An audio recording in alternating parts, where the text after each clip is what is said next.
Arvind Kejriwal jail गए, jail जाने का, जेल भेजने का सीजन चल रहा है। मन में कोई डर तो नहीं कि अगला नंबर मेरा आ जाएगा? अगर डर ही होता तो राजनीति क्यों करते हम लोग? और डर ही होता, और डर से ये बात समझ में आ रही है, क्या सरकार और बीजेपी के लोग ब्रह्मांड रिकॉर्ड बनाने जा रहे हैं झूठे मुकदमों का? क्या जो चाहे उसको मुकदमा लगा दिया, झूठे मुकदमे लगा दिए, लोगों पे झूठे मुकदमे लग रहे हैं यहां पर।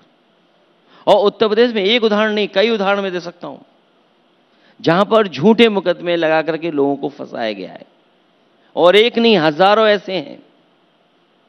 कस्टोडियल डेथ में नंबर 1 यूपी, इसको डिनाई कैसे कर सकते हैं? महिलाएं और बेटियां सबसे ज्यादा असुरक्षित अगर कहीं है तो यहां पर हैं। जो लोग दावा करते थे कि इन्वेस्टमेंट आया है, इन्होंने डिफेंस एक्सपो किया, 7 साल बाद बताएं कि कहां पर इन्वेस्टमेंट हुआ है और उस इन्वेस्टमेंट के तहत नौकरी और रोजगार मिले, इसके आंकड़े कहां हैं? 2 आयोजन हुए इन्वेस्टमेंट मीट के, जिसमें देश के प्रधानमंत्री जी आए, बाद में ग्राउंड ब्रेकिंग सेरेमनी हुई। वो कारखाने कहां लगे हैं?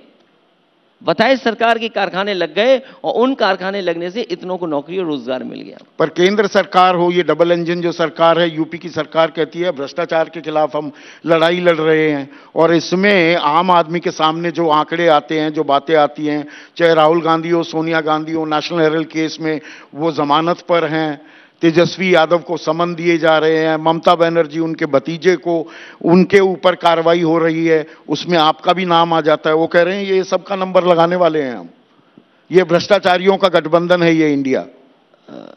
अगर भ्रष्टाचारियों का गठबंधन है तो जिन पे कभी सीबीआई, ईडी, इनकम टैक्स के छापे लगते थे, भारतीय जनता पार्टी में जाते ही उन संस्थाओं का क्या हुआ? महाराष्ट्र उठा लीजिए आप, महाराष्ट्र में कोई नेता ऐसा नहीं है जो भारतीय जनता पार्टी में है उस पर ईडी, सीबीआई, इनकम टैक्स की पहले जांच न चल रही हो। जिस समय से ईडी, सीबीआई, इनकम टैक्स की जांच हुई, वो बीजेपी में चले गए, वो जांचें खत्म हो गई, बड़े पदों पर बैठे हुए हैं।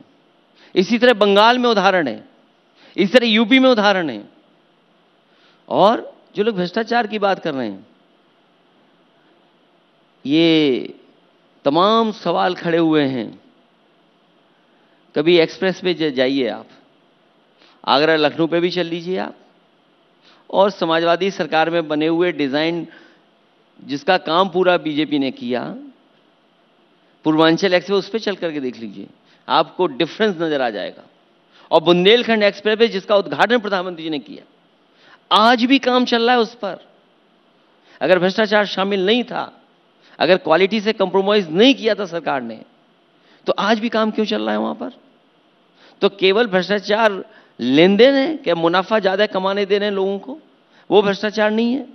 लोगों को पद दे करके खुश करें, क्या वो भ्रष्टाचार नहीं है? आप अगर बीजेपी के साथ हैं तो आपको सिक्योरिटी मिल जाएगी, कैटेगरी बदल जाएगी, क्या वो भ्रष्टाचार नहीं है? लाभ देना, जरूरत से ज्यादा लाभ देना, क्या वो भ्रष्टाचार नहीं है? पर जनता के जहन में बीजेपी पर भ्रष्टाचार का आरोप चस्पा नहीं हो पा रहा है, ये बात मानते हैं आप? जनता जान गई है कि इनसे ज्यादा भ्रष्टाचार किसी सरकार ने नहीं किया होगा।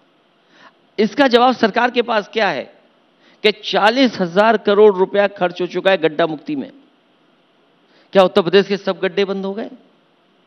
1 paper leak, 2 paper leak, 3 paper leak, 4 paper leak, 5 paper leak, 6 paper leak, 7 paper leak, 8, 9, और कई परीक्षाएं कैंसिल। फरवरी महीने में भ्रष्टाचार नहीं है? 3 पर्चे इनके लीक हुए। बीजेपी के कार्यकर्ता, नेता पकड़े गए जो नौकरी के नाम पर पैसा लेते थे। क्या एसटीएफ ने नहीं पकड़ा उनको? और फिर सब जांचें एसटीएफ को ही क्यों?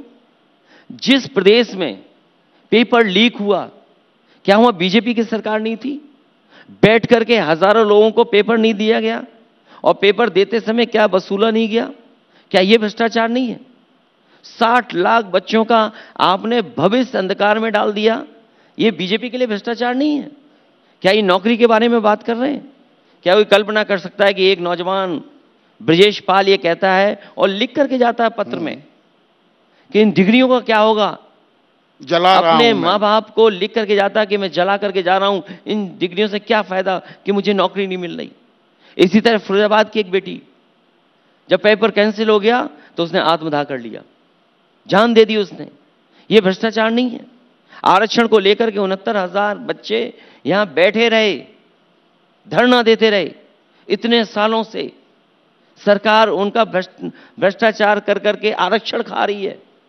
मुख्यमंत्री जी सदन में कहते हैं कि जब समाजवादी की सरकार थी 46 में 56 एसडीएम बन जाते थे। मैंने पूछा वो 46 में 56 वाली सूची कहां है? आज तक मुख्यमंत्री जी जारी नहीं कर पाए। क्या ये भ्रष्टाचार नहीं है, बेईमानी नहीं है? पर वो आरोप आज भी आप पर मढ़ा जाता है। नैरेटिव बिल्डिंग में आप कमजोर पड़ते हैं क्या बीजेपी के मुकाबले? बीजेपी पे खजाना है, खजाना लुटा रहे हैं वो, नैरेटिव कैसे क्रिएट होगा? आप खजाना भर भर कर करके पैकेज दे देंगे।